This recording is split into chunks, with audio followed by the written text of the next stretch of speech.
En 2022, en août, j'ai testé les vidéos short comme un défi 30 jours. En fait, ça a cartonné bien plus que tout ce que j'aurais pu imaginer. Ça a fait 41 millions de vues en 30 jours. Comme j'avais énormément d'autorité là-dessus, vu que tout le monde avait vu que j'avais explosé, j'ai lancé un gros programme. Top 2022, sur le mois, j'ai fait quasiment de profit parce que j'ai pas fait de pub, pas de partenaire, rien. L'asymétrie des risques que tu prends. Et en fait, parler à un inconnu, ça peut devenir potentiellement un associé, une super rencontre, un ami. Alors qu'au pire, si ça se passe pas bien, bah il se passe rien, quoi. Moi, quand j'étais adolescent, j'avais vraiment une vie. Je sortais me bourrer la gueule 3 fois par semaine, je fumais de la j'étais un babot. En janvier 2017, je suis parti tout seul en Asie avec 500 balles sur mon compte en banque et mon sac à dos et ma caméra. Pas de billet retour. Et aujourd'hui, je vis encore en Asie. Tu vois, là, je suis au Vietnam, j'habite en Thaïlande. Salut Emilio, et écoute, on se retrouve aujourd'hui pour un petit épisode de podcast. Ce que je te propose, c'est qu'on parle de ton projet que tu as actuellement depuis un peu plus de à peu près un an et demi, je crois. J'aimerais qu'on aborde aussi le sujet des formations en ligne sur lequel tu as passé pas mal de temps. Et à la Ouais. fin de cet épisode, j'aurai des questions à te poser plus globales sur ta vie et sur ta philosophie un petit peu de vie. Si t'es chaud pour qu'on fasse ça aujourd'hui. Eh bien, avec grand plaisir, c'est parti, allons-y. Eh ben génial. Juste avant, j'ai envie de te poser une question. C'est est-ce que tu pourrais me dire les grandes lignes de ta vie depuis que tu as 16-17 ans Ok, pour qu'on comprenne un petit peu, même si la plupart des gens qui écoutent ça doivent savoir déjà qui tu es. ouais. Alors, moi, quand j'étais adolescent, j'avais vraiment une vie de merde. Je sortais me bourrer la gueule 3 fois par semaine, je fumais de la beuh, j'étais un babos. À un moment, je m'étais même laissé pousser des dreadlocks pour te dire. Et ouais, j'avais une estime de moi catastrophique. Et tout le lycée, début de fac, études, j'étais vraiment paumé dans ma vie. J'aimais pas l'école. À l'école, je me mettais au fond de la salle de classe et soit je dormais comme ça dans mes bras, parce que le prof ne pouvait pas me voir, tu vois, quand j'étais au fond. Donc soit je dormais sur ma table, soit je faisais des dessins pour passer le temps. Vraiment, c'était pas mon truc. Et donc c'est en 2016, là j'ai découvert des gens qui gagnaient leur vie en ligne, avec notamment des vidéos YouTube, puis ensuite la vente de formation. Et moi, comme j'étais complètement paumé dans ma vie à ce moment-là, je vois ça, je me dis, putain, si eux ils y arrivent, je savais que je n'étais pas con, tu vois, que je pouvais le faire moi aussi, parce qu'eux ils avaient l'air de personnes normales. Donc je me suis dit, moi aussi je vais le faire. Et à partir de là, j'ai concentré toute mon énergie vers cet objectif, qui était de devenir libre avec Internet. Et voilà, c'est ce que j'ai fait. Et donc, en 2016, j'ai lancé ma chaîne YouTube, Emilio Abril, qui parlait de développement personnel. J'ai commencé à vendre des petites formations. Au début, bon, je gagnais quelques centaines d'euros par mois, c'était pas glorieux. Mais de fil en aiguille, j'ai commencé à réussir à gagner de plus en plus. Et en janvier 2017, je suis parti tout seul en Asie avec 500 balles sur mon compte en banque et mon sac à dos et ma caméra. Pas de billet retour.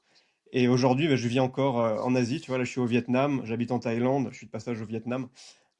Et sinon, voilà, après, j'ai continué ce business-là, vendre des formations plutôt axées productivité, développement personnel, un petit peu création de contenu, business en ligne. Au fur et à mesure que je résolvais mes propres problèmes, je créais des produits pour partager la solution à d'autres personnes qui me suivaient. Donc j'ai fait pas mal de vidéos YouTube. J'ai une période, je faisais pas mal de vues avec les vidéos shorts, TikTok, la verticale aussi.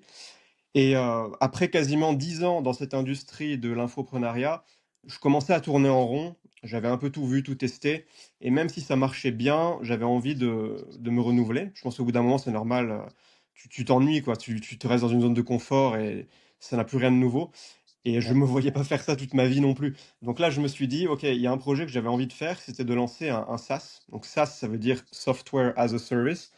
Et ça, ce que j'avais en tête, c'était de faire une plateforme marketing tout en un, comme moi j'utilisais pour vendre des formations, ouais, pardon le micro, comme moi j'utilisais pour vendre des formations pendant toutes ces années, mais avec une approche minimaliste, sans la complexité technique que beaucoup d'outils ont, et le côté tout en un, ne pas avoir à connecter plein d'outils, pour en fait que tu sois beaucoup plus productif dans ton quotidien d'entrepreneur web, parce que tes outils sont simples, clairs, agréables à utiliser, ça va droit au but.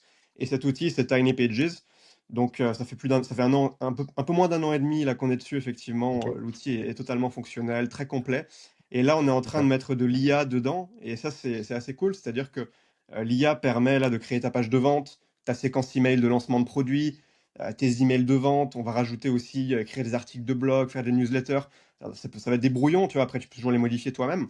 Mais l'idée, c'est que l'IA te fasse gagner 80% du temps que d'habitude tu passerais à écrire tes textes de vente. Si en plus, toi, c'est pas ton truc, t'es pas un vendeur dans l'âme, Bah, là, on va avoir l'IA, donc c'est assez chouette. On s'amuse bien. Je suis avec mon associé, sur ce projet, on est 2 et voilà. En tout cas, je Ok, m'éclate depuis que je suis sur ce projet. génial. Génial. Ça ressemble à quoi aujourd'hui une journée un peu dans ta vie? Ça ressemble à quoi? Comment tu vis? OK, bah, je vis en ce moment, à Chiang Mai, en Thaïlande, qui est une ville, de digital nomade. Tu as une bonne ambiance. C'est une ville assez paisible, tu vois? Il y a de la nature. C'est pas comme Bangkok qui est très bruyant et avec beaucoup de trafic. Mais en gros, bah, je me lève vers 7 heures le matin, je fais mon petit rituel matinal. Je vais me poser dans un café, je prends mon café, j'attends, tu sais, parce qu'il faut attendre, j'ai appris, 60 minutes avant de consommer la caféine. Sinon, c'est pas bon, dans son Ah oui, cerveau, oui. ça fait un du coup, Dingue. j'attends, je prends mon petit café et puis je commence à bosser tranquillement. Soit je vais bosser sur de la création de contenu, envoyer des emails, faire des vidéos pour promouvoir, Tiny Pages ou pour, faire du contenu intéressant sur le business en ligne. Ma chaîne, c'est Business Minimalist. En fait, j'apprends aux gens à monter un business en ligne, mais avec des méthodes extrêmement simples, comme son nom l'indique, minimaliste. D'autres fois, ce que je fais, c'est que je travaille sur le produit, on doit implémenter des nouvelles fonctionnalités. Voilà, c'est de la résolution de problèmes, et ça, c'est ce qui me plaît le plus dans le SaaS. C'est quand tu as des fonctionnalités que tu veux mettre, tu sais qu'elles sont importantes, mais nous, on doit le faire avec une approche minimaliste pour pas devenir une usine à gaz, c'est-à-dire ne pas devenir ce qu'on a juré de détruire, l'usine à gaz. Nous, Ouais, on veut rester simple. Et donc, ok, voilà, c'est la partie créative que j'aime beaucoup. Et sinon, voilà, j'ai une vie ok, plutôt simple en réalité, pas de Lamborghini, pas de voyage en jet privé ou je sais pas quoi. Ouais, une vie assez cool et ok, simple. Je vais au sport tous les jours, génial. j'ai mes potes, c'est sympa. Magnifique. Et du coup, bah, pour revenir justement sur le logiciel que tu as créé, ça pourrait remplacer aujourd'hui quels outils? C'est quoi un petit peu on utilise Tiny Pages à la place de quoi? Bah, par exemple, le plus connu aujourd'hui en France, c'est System.io, qui est un Ouais, bon outil, tu vois, pour démarrer, c'est bien, c'est pas cher en plus. Nous, on est un outil plus premium, on s'assume comme plus un positionnement haut de gamme. Mais tu vois, c'est des outils marketing tout en un. Tu as ClickFunnels, tu as Thrivecart, Teachable, enfin, tu en as plein qui sont plus ou moins spécialisés sur certains créneaux, mais en gros, ce sont les outils qui font site internet, landing page, email marketing, envoyer des newsletters, des séquences email automatisées, les produits aussi, vente de formation, espace membre, même blog, on a blog. Voilà, après, on n'a pas des milliers de fonctionnalités non plus, mais on a ouais, l'essentiel. ouais. Et en gros, si tu veux monétiser ton expertise, tu as une compétence, des connaissances, une expertise, tu veux les monétiser en faisant une formation, de l'accompagnement, même un e-book, un produit digital, Tiny Pages te permet de le faire et de le promouvoir de A à Z sans la complexité technique des outils, des outils qu'on On a a l'habitude l'habitude d'utiliser. d'utiliser souvent. Mais moi, pendant longtemps, Ok, je trouvais pas l'outil que je voulais, donc j'ai créé Tiny Pages pour ça aussi à la base. ok. Bon, bah, c'est super. T'as passé combien de temps à peu près entre l'idée de créer Tiny Pages et réussir à avoir un SaaS avec des premiers utilisateurs? Ça s'est passé comment cette période-là? Un peu charnière. Bah, j'ai rencontré mon associé en août 2024, lui aussi il vit en Ok, Thaïlande, donc c'est sympa, on a pu se voir physiquement, c'est quand même mieux qu'à distance. Euh, donc au début, on a fait un MVP, c'est-à-dire Minimum Viable Product. L'idée, c'est juste d'avoir une version la plus basique possible de votre produit pour la tester. Et après, donc, on l'a fait tester à des entrepreneurs que je connais qui aussi sont dans cette niche de vente de formation. Et en fonction de leur feedback, on a pu itérer, construire l'outil, développer les fonctionnalités essentielles et pas juste concevoir le produit comme nous on l'imaginait dans notre tête, mais aussi avoir des feedbacks extérieurs. Ça, pour ceux qui veulent lancer un SaaS, c'est vraiment essentiel. Nous, ce qu'on faisait, c'est que je demandais donc aux entrepreneurs que je connaissais de me faire un feedback en vidéo, c'est-à-dire de filmer leur écran, comme avec un Loom, tu sais, et d'explorer l'application, de réfléchir à voix haute, dire ce qu'ils comprennent pas. Et ça nous a permis vraiment de bien comprendre comment les gens interagissaient déjà avec, la première version de l'outil. Je dirais pendant les 6 premiers mois, on l'a construit un peu dans l'ombre, en mode sous-marin et c'est fin décembre 2024, ouais, qu'on l'a lancé officiellement. Alors c'est pas encore totalement complet, c'était fonctionnel, hein, mais il nous manquait des fonctionnalités et cetera, mais on l'a quand même lancé. Il y a des gens qui nous ont fait confiance, qui ont été nos premiers utilisateurs payants et ça fait plaisir, quand tu bosses 6 mois sur un projet, d'avoir la confirmation que ça marche, qu'il y a des ouais, gens qui sont vraiment prêts à payer pour. Et voilà, après toute la première partie de l'année 2025, on a développé, les autres fonctionnalités importantes, les upsells, coupons de réduction, le blog, plein de choses comme ça, qui nous manquaient un petit peu ou qu'on devait développer. et je dirais à partir de, ouais, juin, juillet 2025 de cette année, l'outil était vraiment bien complet et à partir d'août, on a commencé à bosser donc sur l'IA. Après, moi, je me suis associé avec, Jérôme, qui lui est développeur, depuis qu'il a 15 ans. De base, il est très fort en code et en plus, il utilise l'IA pour coder. Donc moi, on m'a toujours dit avant que je me lance dans le SaaS, j'en parlais à des entrepreneurs qui avaient un peu d'expérience là-dedans, ils me disaient: «Tu sais, le SaaS, ça prend toujours plus de temps que ce que tu imagines». Bah, en fait, moi, avec mon associé, c'est limite, ça prenait moins de temps que ce que j'imagine. C'est un peu Ah ouais. paradoxal parce que lui était vraiment très rapide et aussi comme on n'est que 2 sur le projet, on a pu, aller très vite et ça peut paraître paradoxal dit comme ça, mais quand tu es juste 2, tu as aussi de l'agilité dans le projet. Tu pas plein de personnes qui interviennent dans la prise de décision, il faut se concerter. Tu vois, là, la prise de décision prend du Ouais, temps. c'est agile, ouais. Ouais, c'est Ok. lean, comme on dit dans le jargon startup, et ça nous a permis en fait de rattraper la plupart des concurrents du marché en termes de produits en même pas un an. On Ah, avait c'est toutes les impressionnant. fonctionnalités que tous les gros mastodontes du marché, type Podia, System.io ont. Et voilà, et donc là, on peut se concentrer sur ce qui va faire notre différenciation à partir de maintenant, c'est-à-dire l'intégration de l'intelligence artificielle de manière fluide dans tout le logiciel. Ok, ça fonctionne comment? J'allais te demander, c'est quoi ta fonctionnalité préférée? Tu allais peut-être me parler de l'IA, du coup, que vous rajoutez dedans? Et tu veux pas, si tu veux, tu peux le tester en direct et partager l'écran. Je sais pas si tu peux faire avec cette app, mais Euh, je- c'est je- peut-être plus interactif si tu veux voir un peu à ce que ça donne que d'en parler, tu vois, show don't tell. ouais, vas-y, vas-y. Et ben écoute, c'est parti. Présentons. Attends, je vais voir si je peux partager mon écran. Ah non, je peux pas. Ça marche pas. J'ai pas le. J'ai pas l'option, je pourrais pas. Il faudra que les Ok, gens aillent tester de leur côté. S'ils veulent, on peut laisser de toute façon un petit lien en dessous qui check ça. Mais globalement, ouais, qu'ils utilisent. Enfin, l'idée, ça serait d'essayer la partie IA qui est intéressante, quoi. Où ouais, tu demandes à l'IA de te faire une page de vente et te rajoute les boutons. J'avais testé, hein, j'avais essayé.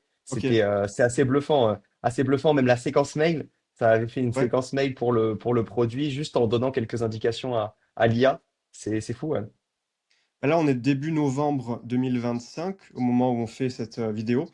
Et ce qu'on a, c'est une première version de l'IA où en gros, tu écris une phrase, tu dis par exemple, je vends une formation pour aider, je sais pas, les monteurs vidéo à gagner plus de 5 000 euros par mois en freelance. 50 000, c'est un peu beaucoup. Et en gros, il va te sortir tout l'argumentaire de vente. Après, tu peux répondre aux questions du chatbot qui va te poser des questions pour mieux comprendre ton offre. Ça, c'est aussi une fonctionnalité que les gens ont bien aimé, de ceux qui ont testé.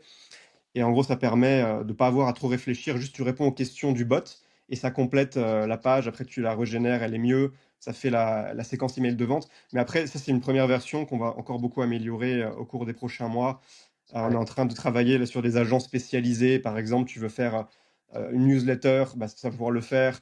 Un email de update, ça va pouvoir le faire. Créer une page de capture email, ça va pouvoir le faire. Enfin bref, Ah non, tous les flows spécialisés, on va les couvrir, mais petit à petit, évidemment. ok.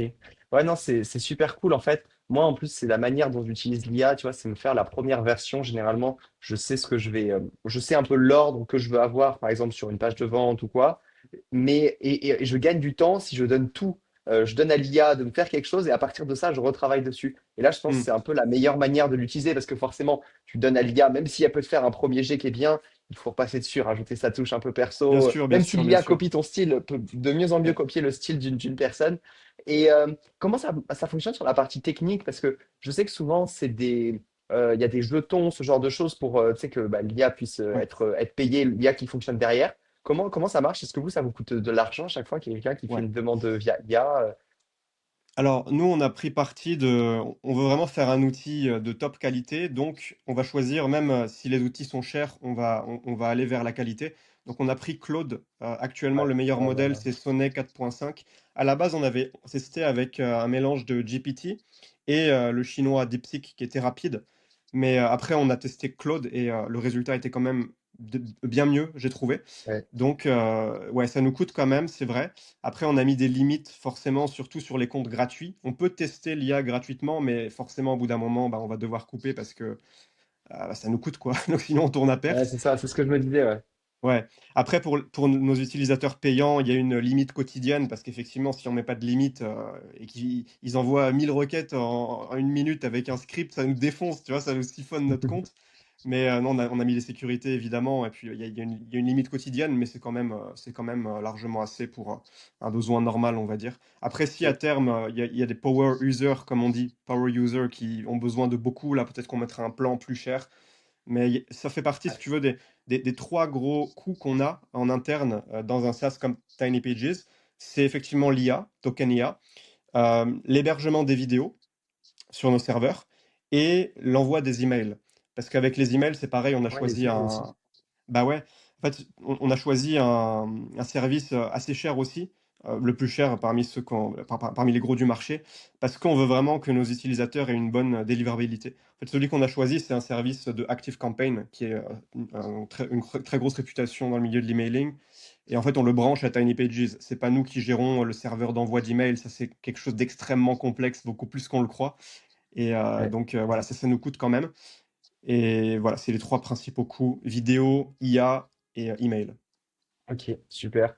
Et ben, hyper intéressant. Pour Claude, je suis 100% d'accord. Moi, j'ai fait le shift il y a un mois et demi.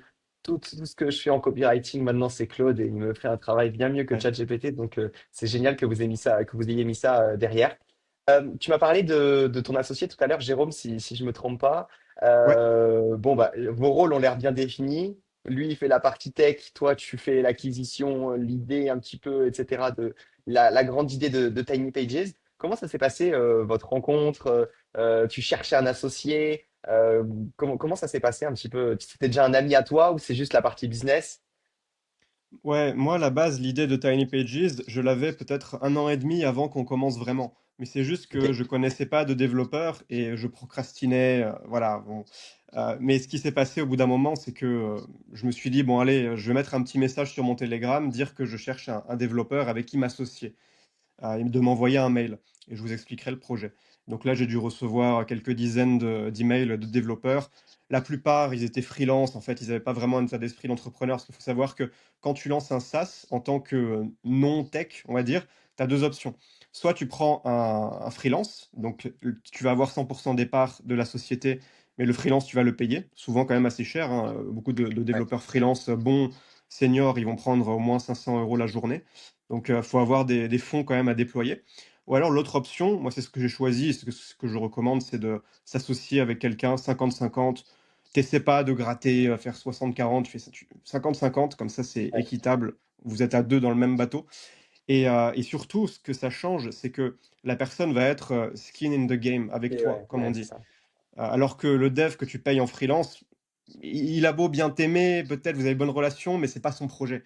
Et donc si un jour, lui, il y a quelque chose qui arrive dans sa vie, il a envie de faire autre chose, ou alors ça va être compliqué, il risque de partir, et toi, en tant que non-tech, tu vas te retrouver avec une boîte noire. Tu sais pas ce qui se passe là dans ce gros morceau de code, tu comprends rien, et tu vas être obligé de trouver un autre dev qui, lui, va devoir prendre du temps pour mettre les mains dans le cambouis, comprendre le code que le précédent a écrit, et c'est une galère. Moi, je voulais pas risquer ça.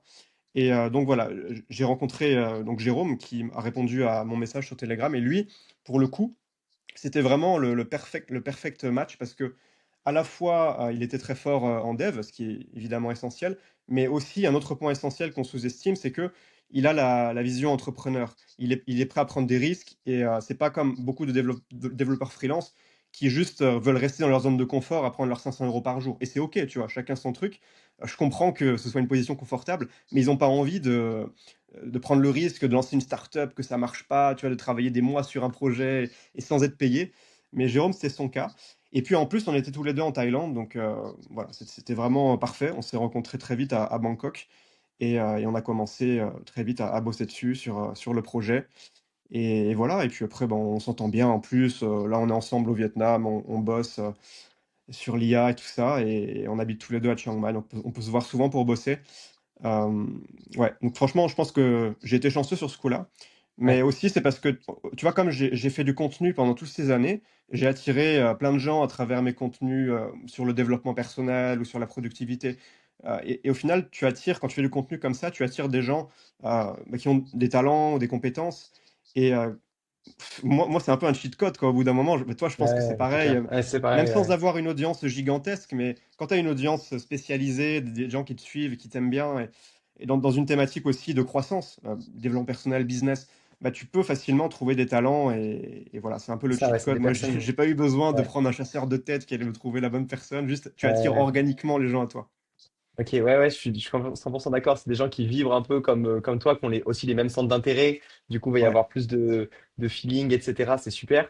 Je te pose cette question parce que plusieurs fois, j'ai failli m'associer. J'ai un associé aujourd'hui sur un de mes business. Et en fait, j'ai toujours essayé de faire passer l'humain, tu vois, avant les compétences, même si les compétences sont importantes, mais essayer d'avoir les deux. Parce que juste, enfin, tu vois, à un moment, j'ai aussi voulu, j'ai réfléchi à un SaaS. Et en fait, juste, si je me disais, j'étais juste avec quelqu'un qui s'est juste développé mais derrière, en fait, on n'a pas forcément de. On pourrait pas passer une semaine, tu vois, sans parler de business. Mmh. Je me dis, c'est pas bon. Donc là, j'ai l'impression que tu as un bon équilibre, un bon juste milieu sur les deux, sur la partie humaine, sur la partie compétences aussi qui sont hyper complémentaires. Donc en vrai, Ouais. t'es bien tombé et vous avez la bonne équipe là, je pense. Et tu vois, pour moi, c'était important de bien m'entendre avec la personne. Je sais que, Ouais, apparemment, c'est pas obligatoire. Tu as des entrepreneurs qui s'associent par complémentarité de profil, mais apparemment, ça peut marcher même si vous n'êtes pas potes dans la vraie vie. Moi, je voulais quand même bien m'entendre quoi, avec mon associé parce que j'avais passé quasiment 10 ans à être tout seul dans mon business, tout seul dans le navire. Et au bout d'un ouais, moment, tu te sens un peu seul, tu personne avec qui partager tes victoires, tes galères. Et aussi, je trouve, quand tu es pas seul, on se motive mutuellement. Alors que quand tu es tout seul, bah, si tu fous rien, personne ne va te juger. Enfin, tu es tout seul face à toi-même. Alors que un quand petit tu es peu, avec oui. quelqu'un, on se motive mutuellement et je trouve que la dynamique est différente. Ok.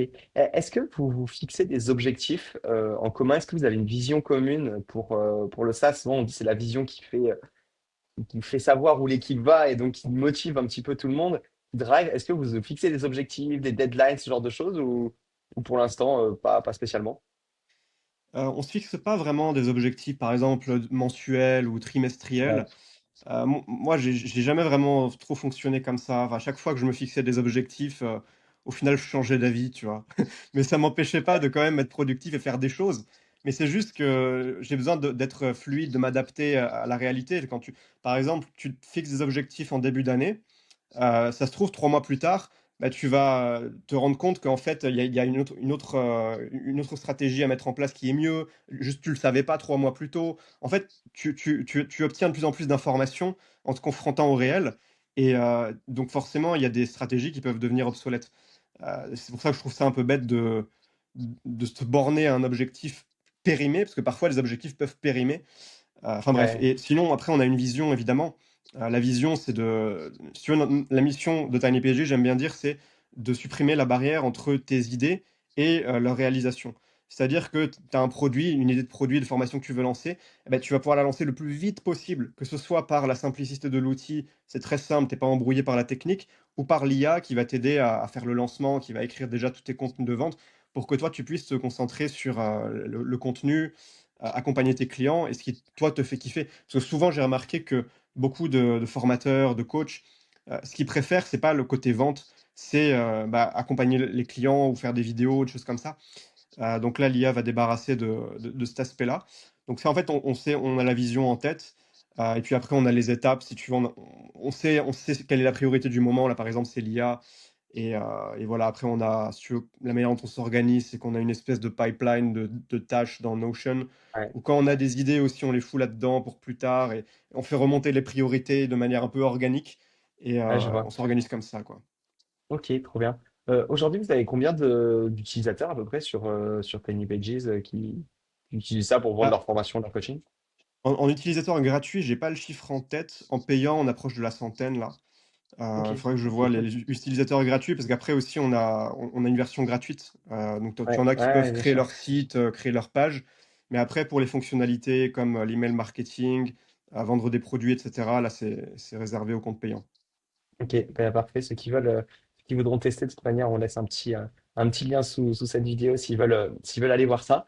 Euh, pour toi, ça a changé quoi un petit peu la période où tu vendais des formations et maintenant avoir un SaaS? Bon, alors Hmm. toi, tu fais toujours ce que t'aimes, j'ai l'impression, avec la création de contenu, faire des vidéos et à la fin, bah voilà. Mais qu'est-ce que ça a changé un peu pour toi? Bah, déjà, je tournais un peu dans une boucle où, Ouais, si tu veux, j'ai gagné pas mal d'argent avec les formations. Et arrivé à un moment, en fait, plus on va dire, m'enrichissais à titre personnel, moins il y avait de sens à me forcer à faire une nouvelle formation pour, aller gagner 20K, sachant que ça avait de moins en moins de sens en proportion par rapport à mon patrimoine. Et donc au bout d'un moment, j'avais de plus en plus de difficultés à me motiver parce que j'ai jamais vraiment aimé, tu vois, créer des formations. Pour moi, ça a toujours été, un process assez fastidieux et c'est pour ça aussi que je fais Tiny Pages pour simplifier tout ça, que ce soit moins long et pénible. Donc déjà les dernières années où je faisais l'infoproduit, c'était quand même, assez dur. Je faisais ça parce que je savais pas quoi faire d'autre mais il y avait des moments où, ouais, je me forçais un peu et j'aimais plus ça et juste si je faisais plus ça, je savais pas quoi faire, donc je me sentais un peu vide à ce niveau-là. Mais aujourd'hui, ce qui a changé, je dirais, c'est déjà, bah, de plus être seul dans le projet Ouais, c'est et ça. puis la la Ok. la créativité.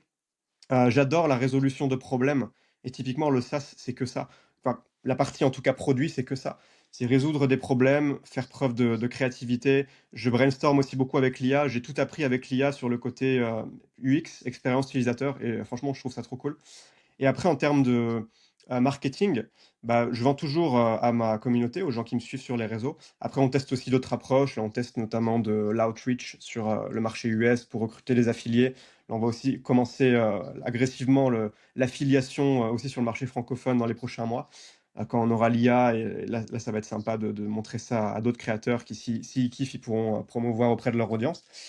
Voilà. Mais globalement, le SaaS, je dirais, c'est pas un business facile. C'est beaucoup plus lent que les formations, c'est vraiment un projet long terme. Je pense si Ouais, tu veux lancer un SaaS et tu te dis, «Je vais faire de l'argent rapidement», tu es à côté de la plaque.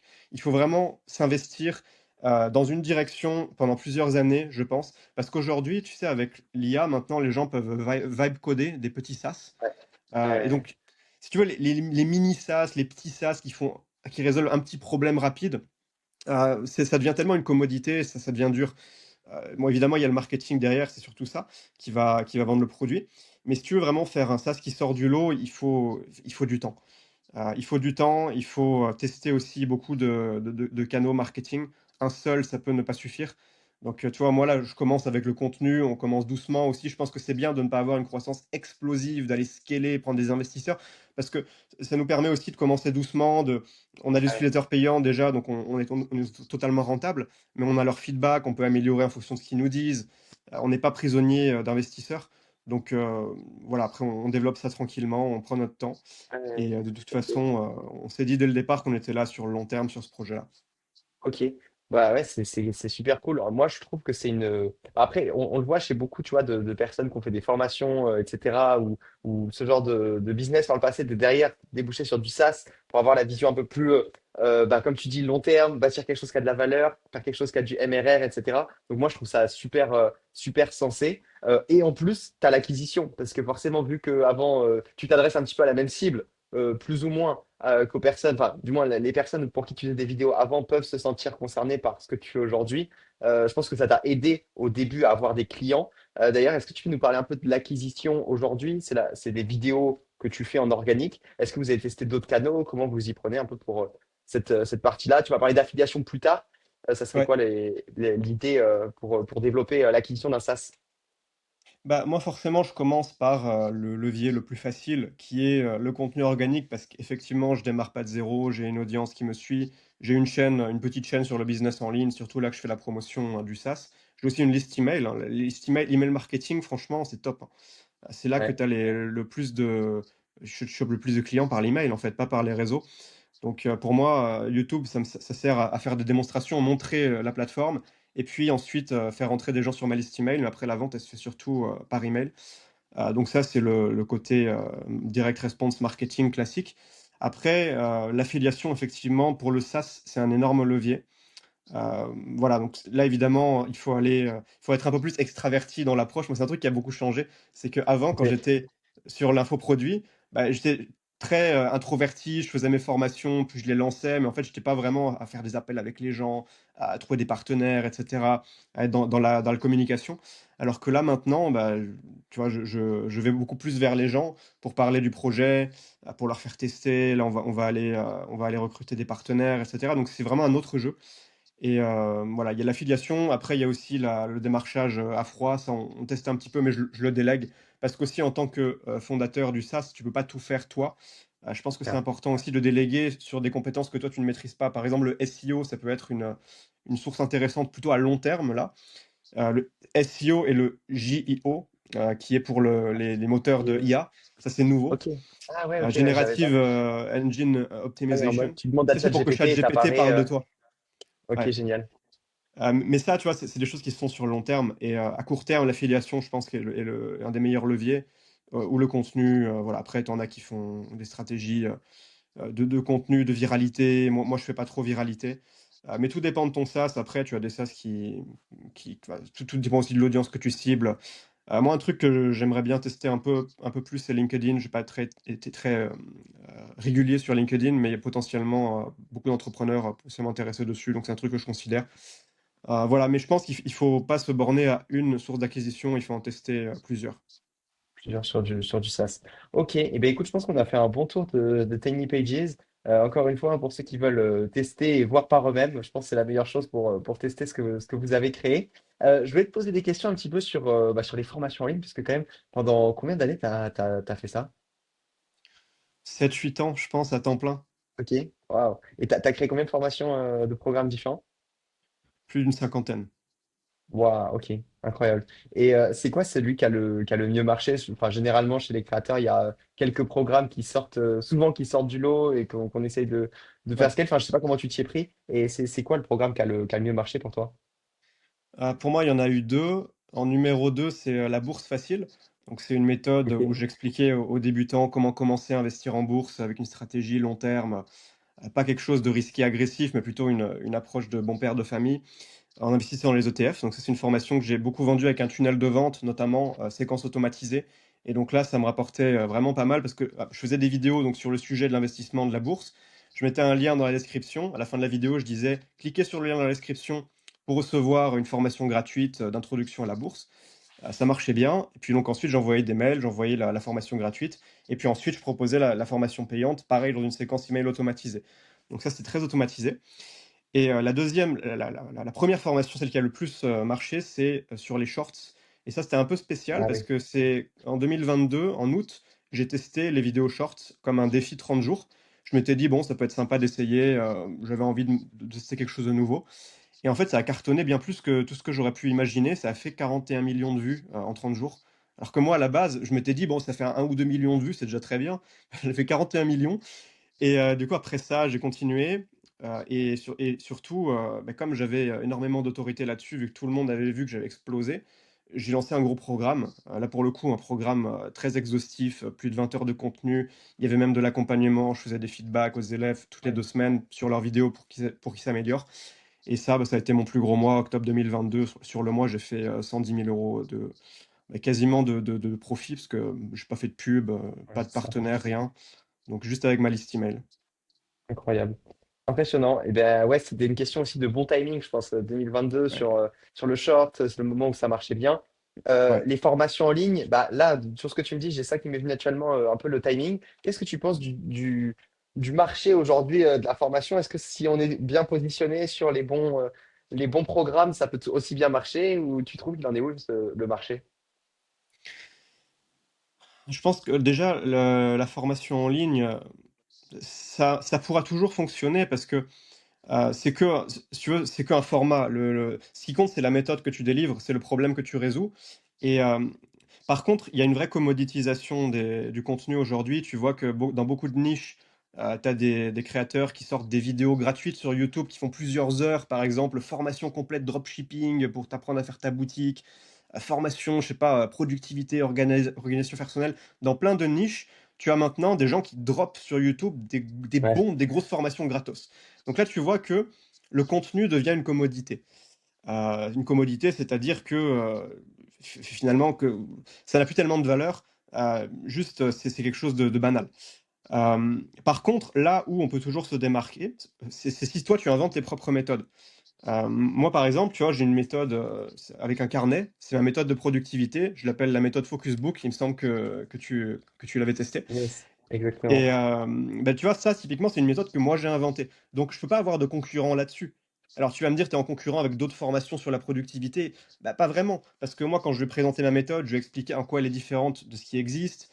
Pourquoi moi je considère que, c'est la meilleure méthode parce que ça te permet de préserver ta clarté mentale, il y a pas de distraction et cetera et donc des gens qui résonnent avec cette idée, bah, ils vont la vouloir. Après on s'en fout que ce soit une formation, que ce soit un workshop live, que ce soit un accompagnement, les gens ils veulent la méthode, tu vois? Tu vends plus sur la curiosité, l'enthousiasme, et la nouveauté donc je pense qu'on pourra toujours vendre des formations. Après c'est sûr que si tu te lances aujourd'hui, même il y a 5 ans, hein, si tu te lançais avec des vidéos, sur, je sais pas, comment, réduire le stress et juste tu fais une formation, 30 jours Ouais, je peux. pour réduire le stress, bah, il y en a déjà des milliers de formations comme ça. Ouais, Pourquoi toi et pas un autre clone, d'à côté? Vous êtes ouais, 1000 à la clones à rigueur. faire la même chose, donc i en fait, tout est dans la marque personnelle. Ça, on le répète partout. Je sais pas pourquoi d'ailleurs les Français utilisent ce mot infâme, le personal branding. Bon, moi je dis la marque personnelle, c'est plus clair pour tout le monde. Mais quand aujourd'hui tu te montres tel que tu es, tu montres aussi tes projets. Ça, c'est une grosse, technique pour, ne pas être en concurrence avec tout le monde, c'est de faire ce qu'on appelle le build in public, donc montrer tes projets. Je pense que toi, tu le fais très bien d'ailleurs, j'ai vu ta vidéo là où tu parlais de ton entreprise de co-living que tu avais fermée et tu vois, typiquement, tu as pas de concurrent sur ce truc-là. Ouais, Il y a que ouais, toi. Tu vois, tu montres ton parcours unique, ta singularité et donc les gens, ils voient ça, ils te suivent et là, d'un coup, tu es dans une catégorie à part. Tu es pas juste un énième pingouin là qui donne des conseils que tu pourrais avoir sur ChatGPT, parce que tu montres quelque chose d'unique, qui est basé sur ta singularité et donc si tu as cette approche-là, où que tu construis une marque personnelle basée sur ton vécu, sur ton style, sur ta personnalité, c'est encore tout à fait possible évidemment de vendre des formations, si tu as en tout cas des choses intéressantes à enseigner. Et après, si tu veux, l'essentiel, je pense, c'est de résoudre ses propres problèmes. Par exemple, moi, la méthode Focus Book, c'est un problème que j'avais moi. J'en avais marre des applications où tu avais des distractions partout, des notifications, des machins. Et donc, je me suis dit, je vais inventer ma propre méthode avec un carnet. C'est ce que j'ai fait. J'ai résolu le problème pour moi et j'ai vendu la solution. Après, j'ai pas 4G la solution dans un produit, une formation. Mais en vrai, on s'en fout de la formation. Ce qui compte, ouais, c'est la solution, quoi. C'est la la méthode. méthode. Et Ok. voilà, résoudre ses propres problèmes et vendre la solution. Ok, ouais, super intéressant. Pour la petite anecdote, je t'avais raconté, hein, je sais pas, ça devait être février, mars 2024.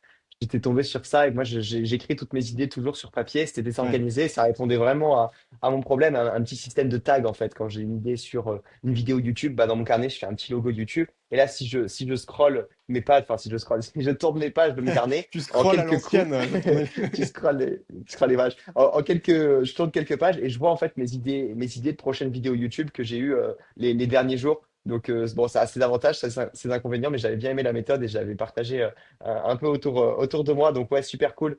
Mais du coup, comment. Enfin, j'ai l'impression que c'est des idées, pour avoir des idées comme ça de formation aussi originales, faut expérimenter plein de choses, faut trouver des idées en organique par soi-même un petit peu, ou faire des mélanges de techniques pour en créer une nouvelle, parce que c'est pas évident. Enfin, après, je pense que tu n'as pas fait ça sur forcément toutes tes formations, parce que 50, ou peut-être tu as eu 50, est-ce que tu as eu 50, tu dirais, nouvelles idées, nouvelles méthodes que tu as créées pour faire 50 formations ou pas? Parce que c'est pas facile, je pense, aujourd'hui de trouver. J'ai l'impression qu'on aurait tendance, du coup, à suivre, en suivant ça, à se forcer à être différent, alors que bah, peut-être qu'on n'a pas forcément créé une méthode. C'est peut-être là que ça bloque, je sais pas, enfin, c'est ça qui me vient. ouais, je comprends ce que tu veux dire. C'était peut-être pas le meilleur exemple vis-à-vis de ça, effectivement, Focus Book, parce que c'est une méthode assez spécifique. Ouais, Effectivement, j'ai pas créé 50 méthodes uniques, complètement c'est ça. nouvelles. Ce qui est important, je pense, c'est que quand tu vends, une méthode, il y a pas besoin qu'elle soit, complètement nouvelle ou originale, mais il faut qu'elle soit ancrée dans ton parcours. C'est-à-dire que tu puisses, Ok. que tu puisses raconter comment tu en es arrivé à développer cette méthode, et montrer l'histoire qu'il y a derrière. Ça, c'est hyper important parce que c'est comme ça que les gens vont te faire confiance. Si tu as des gens qui te suivent et ils voient que toi, tu avais un problème, tu as trouvé des solutions pour le résoudre et tu pas inventé ces solutions, tu les as rassemblées peut-être et tu vas les expliquer avec ton filtre à toi, avec ton style à toi et ça, les gens qui te suivent aiment bien.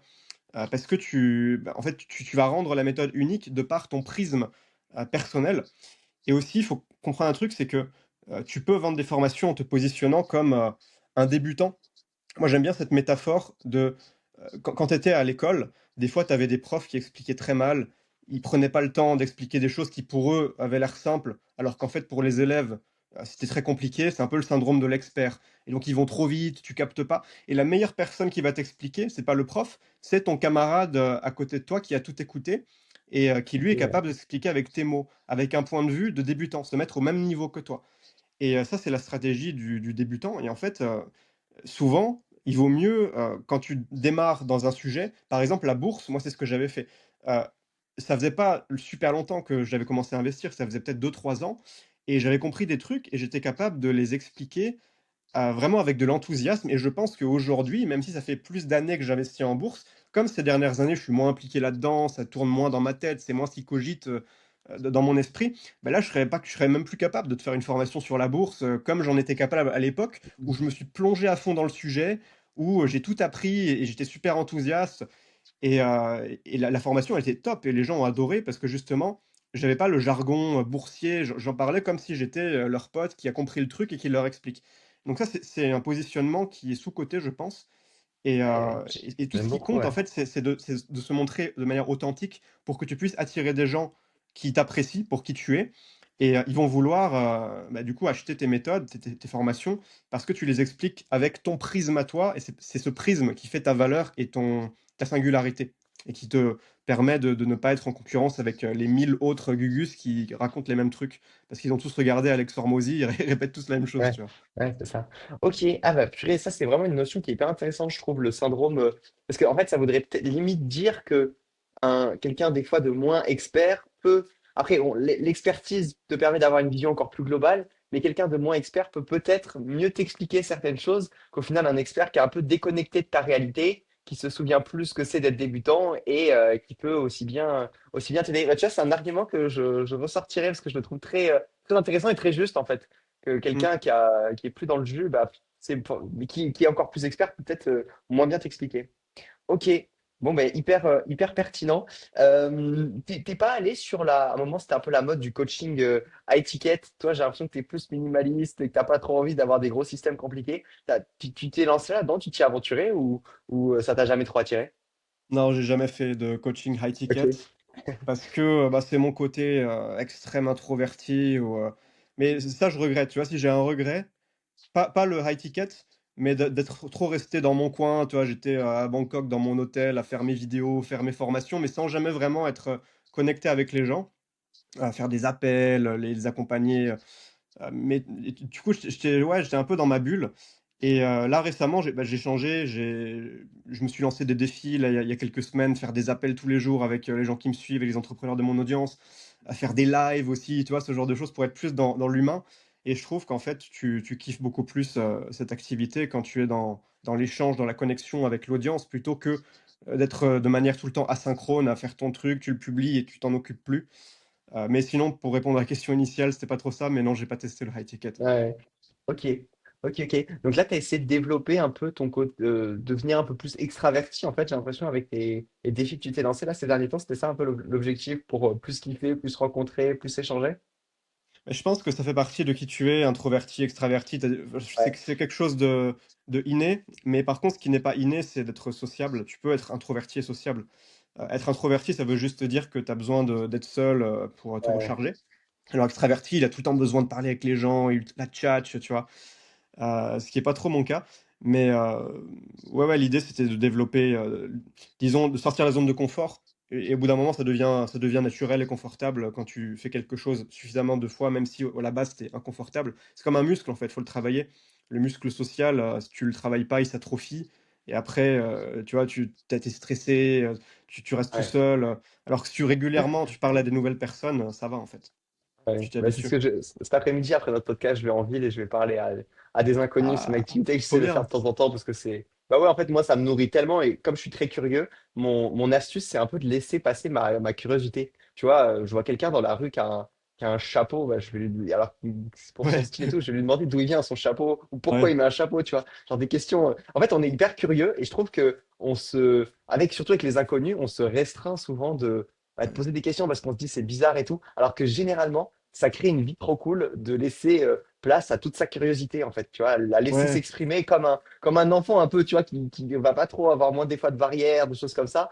Bah, tu poses tes questions et souvent je trouve que la vie est plus cool, donc ouais, je te rejoins là-dessus. Mais ça, je pense, on le fait pas parce qu'on a tous une peur du rejet, plus ou moins forte Ouais, selon ouais, l'individu.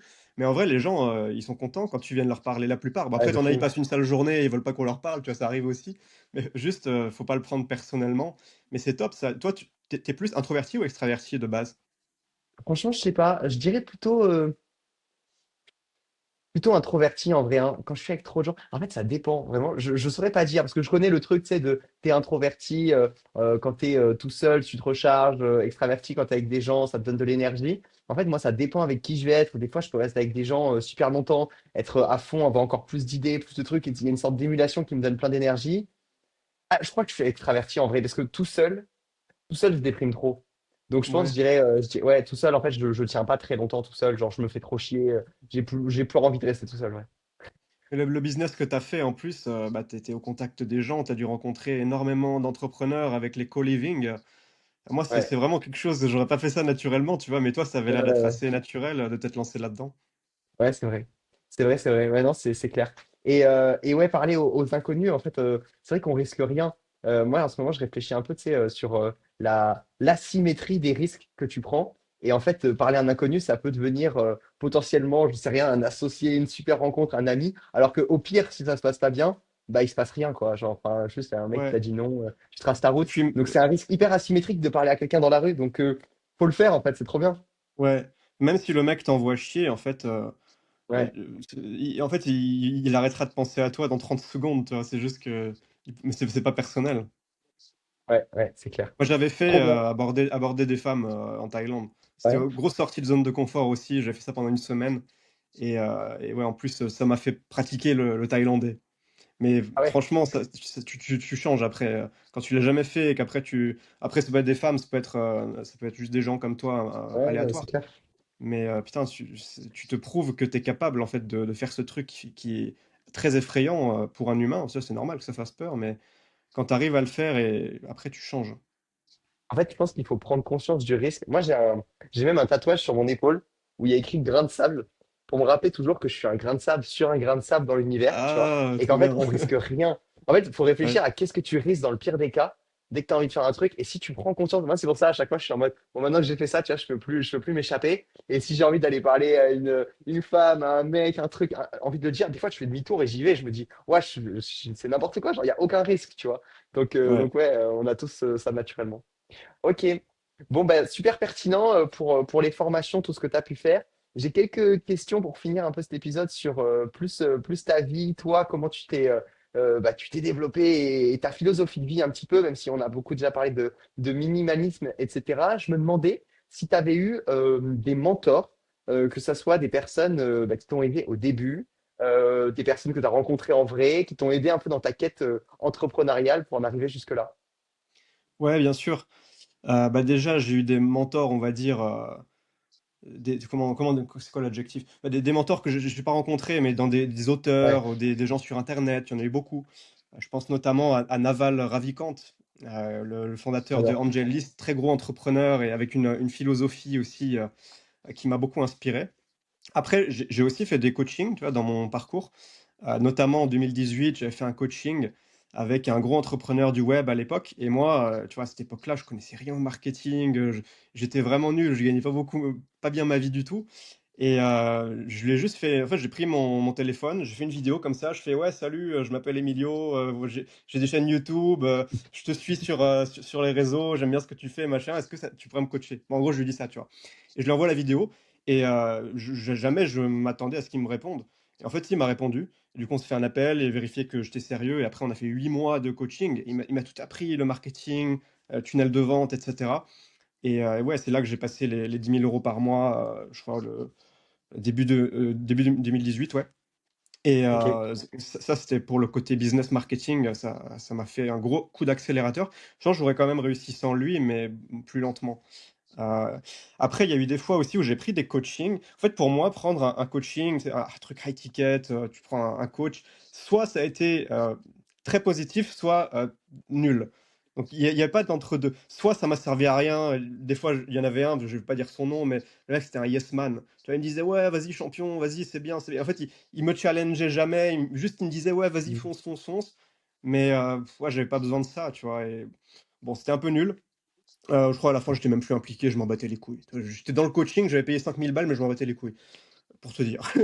Et sinon, Ok, là, je fais un coaching avec en ce moment, que j'ai commencé au mois de septembre, avec un préparateur mental qui a lui-même été plusieurs fois champion du monde de kickboxing.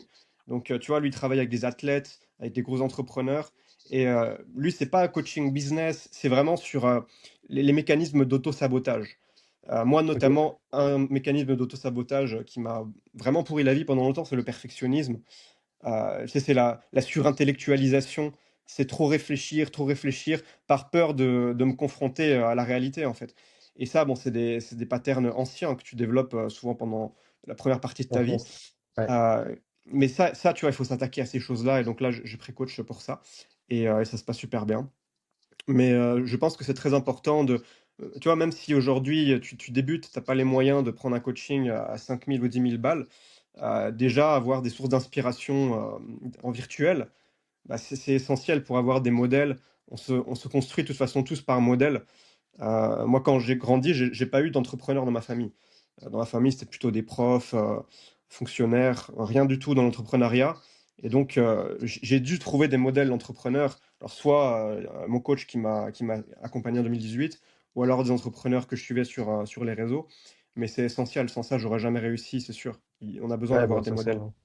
C'est ça, on est des êtres sociaux, il y a besoin. Ouais, Naval, je te rejoins aussi, hein. J'ai lu l'almanach 5-6 Ouais, fois, je crois, une ou deux fois par an, je me le reprends. Et ouais, génial. c'est punchline sur punchline, en fait. C'est incroyable. Genre, tu peux philosopher. Tu sais, c'est une sorte de philosophie, en même temps, tu sais, de business. Je trouve ça, parce que ça se voit que c'est un homme qui a pensé un peu à tout, tu vois, que c'est pas que juste du business. Non, c'est impressionnant. En plus, il a un parcours de fou, parti Ouais, d'Inde, etc. Donc, ouais, ouais, Naval Ravikant, je recommande toujours aussi aux personnes qui savent pas forcément quoi faire pour la notion de ces davantages comparatifs, là où tu es, meilleur que les autres, naturellement, parce qu'en fait, on est unique, chaque humain est unique, et donc forcément, il y a un truc où on est meilleur pratiquement que tous les autres humains grâce à notre unicité. Et ouais, ouais. je trouve hyper pertinent. J'encourage tout le monde aussi à aller checker Naval.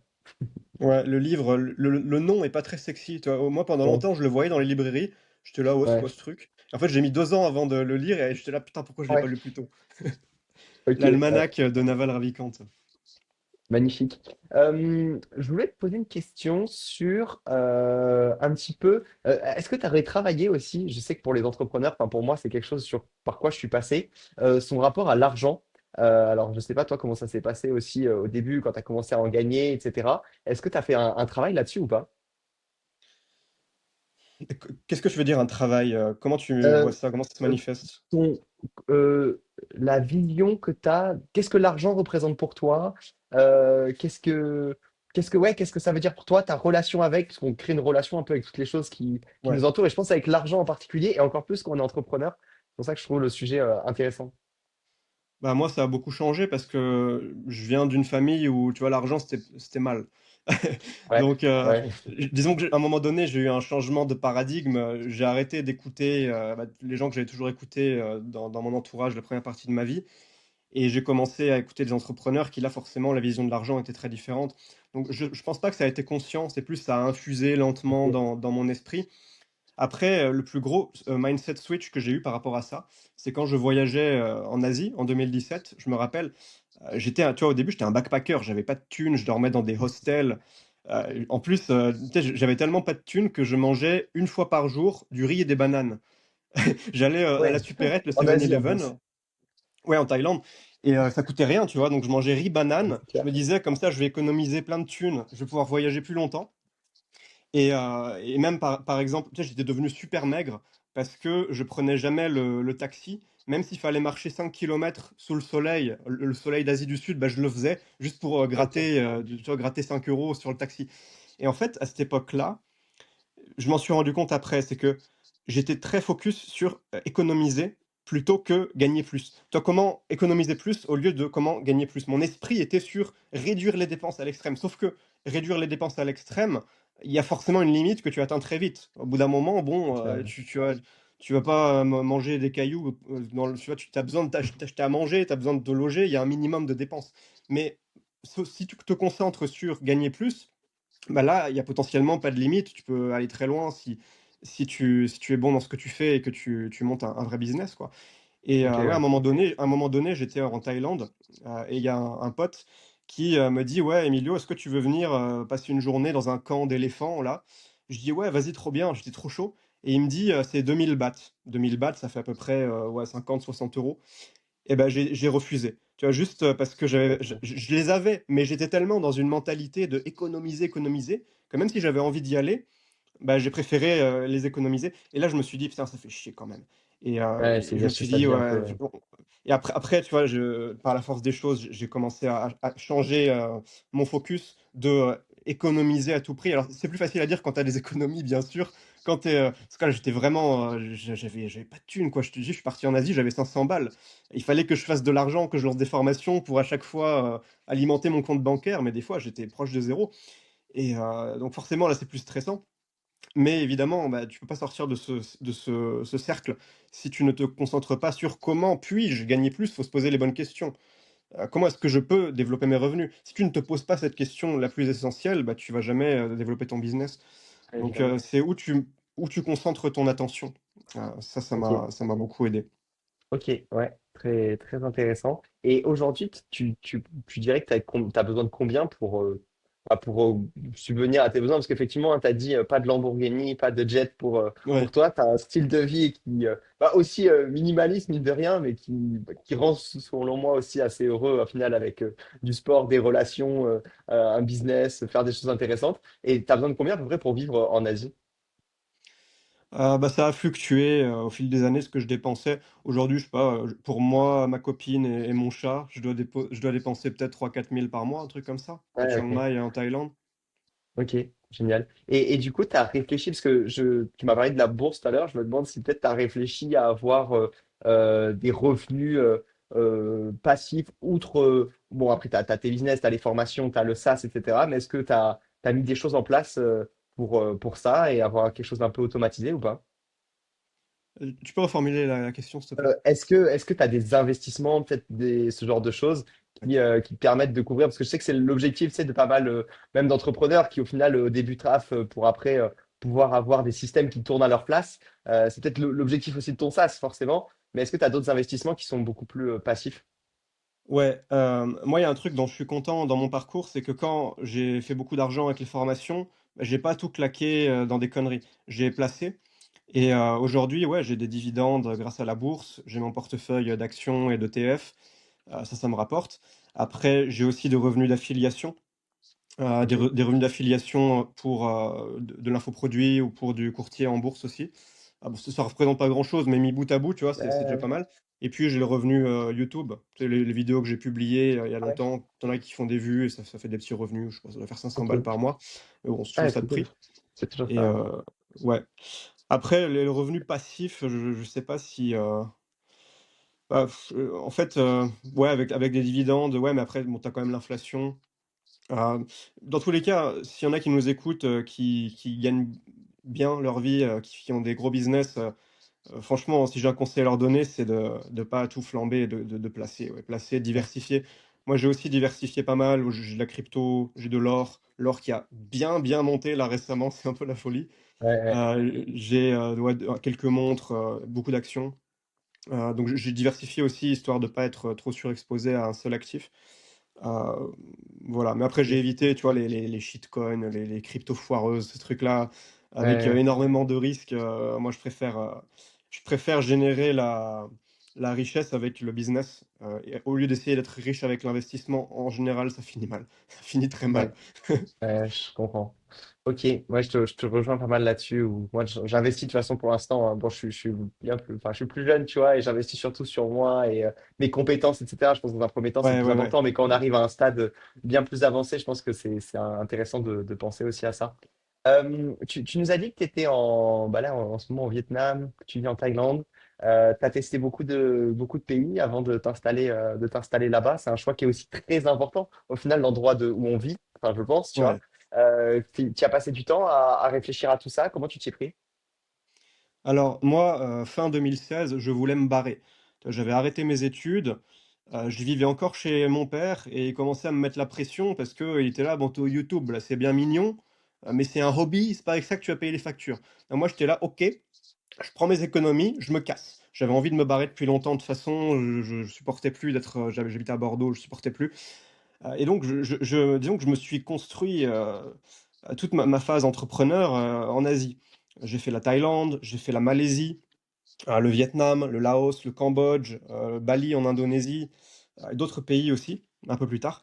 Mais j'ai voyagé d'abord pendant 5 mois, j'ai fait le tour de l'Asie du Sud et là vraiment, j'ai kiffé. C'est là que, bah, j'ai construit mon business, j'ai rencontré d'autres entrepreneurs, vraiment incroyable. J'ai voyagé évidemment, j'ai vu des coins très sympas et après je suis revenu en France et j'ai tenu 2 semaines.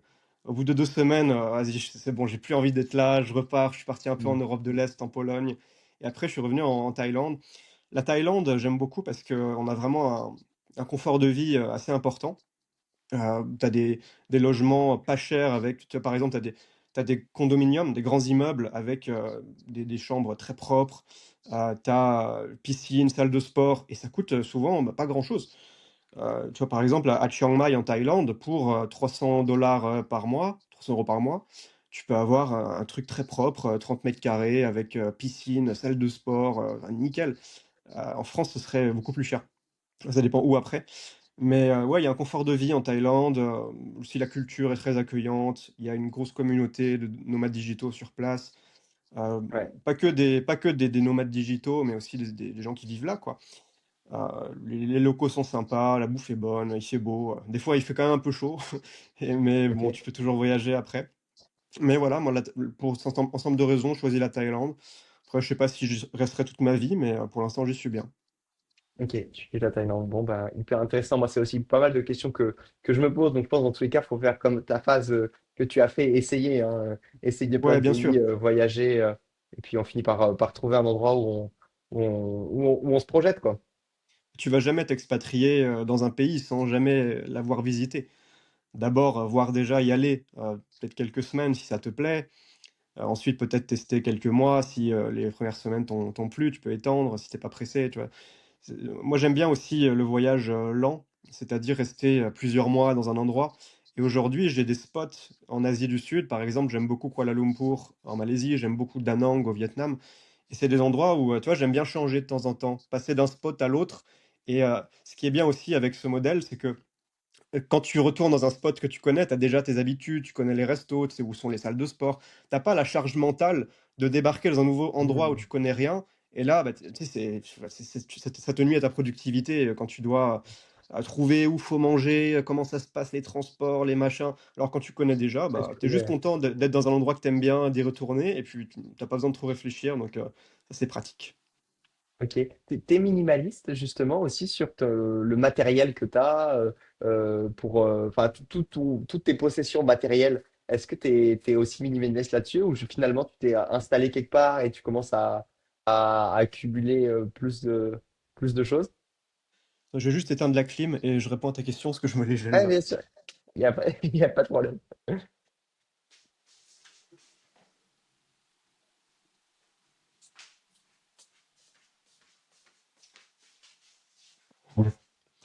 Donc le minimalisme en voyage. Pendant longtemps, tu vois, je voyageais vraiment juste avec un sac à dos. Ouais, J'avais, réduit mes possessions à l'extrême. Des fois, ça frôlait l'obsession, hein. J'essayais d'optimiser chaque gramme, ouais, j'allais un peu loin. Mais j'avais ok. fait une vidéo à l'époque où je déballais tout ce qu'il y avait dans mon sac, de nomade digital. Mais toujours aujourd'hui, ouais, même si je suis un peu plus posé évidemment, je suis en couple, j'ai un animal de compagnie donc bah, c'est pas comme avoir un gamin non plus, mais c'est une responsabilité. Tu peux pas te barrer comme ça, faut trouver une solution pour l'animal. Donc je suis un peu plus posé, mais ouais, j'ai pas, forcément envie d'accumuler plein de trucs parce qu'après dès que tu veux bouger, changer de coin, c'est stressant, faut bouger plein d'affaires. Donc j'ai même pas d'ordinateur aujourd'hui en fait depuis 2020, j'ai plus Non. d'ordinateur. J'ai juste un iPad et ça marche très bien, tu vois? C'est léger, c'est même pas le grand, c'est le modèle, le iPad Pro, 11 pouces là. Il y en a un plus grand, Ok. mais j'ai essayé, j'aimais moins. Hmm. Heu, Et ouais, t'as un clavier avec? j'ai assez peu d'affaires. Mon micro, tu vois, c'est ça. C'est un Ah truc ouais. bricolé à l'arrache, il est tout petit, mais il est très bien. Ok. Mais sinon, bah, je porte, tout le temps le même t-shirt. Bon, c'est le même modèle, j'ai plusieurs couleurs, mais j'ai pas Ouais, une tu changes quand même. garde-robe, très développée, Ok. ce truc Uniqlo de base, voilà. Donc Ah, ouais, je vois. toujours minimaliste, T'as un clavier quand même avec ton. Il y a un clavier qui se connecte, hein, avec ton, ouais, ton bah, iPad. j'ai Ah, c'est ça. celui-là là, Magic, Keyboard, celui-là. Ah oui, ok. Ah oui, oui, donc ça ressemble quand même à un ordinateur Ouais, en ouais, ouais. idée. Bon, Ouais, je me j'ai pas disais, c'est d'ordinateur, un mais peu abusé. c'est un peu pareil, mais c'est Ok, l'iPad. Voilà, ça fait un peu super. office, ça marche bien.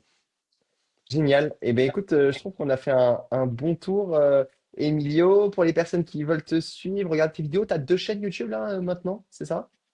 Ouais, bah, celle qui intéressera plus les gens, c'est Business Minimalist, je pense, où Ouais, là, je parle de mon expérience dans le business, avec toujours cette philosophie de simplicité radicale, aller au plus simple et direct et pas besoin de se prendre la tête avec des tunnels de vente en 17 étapes, des stratégies ultra compliquées.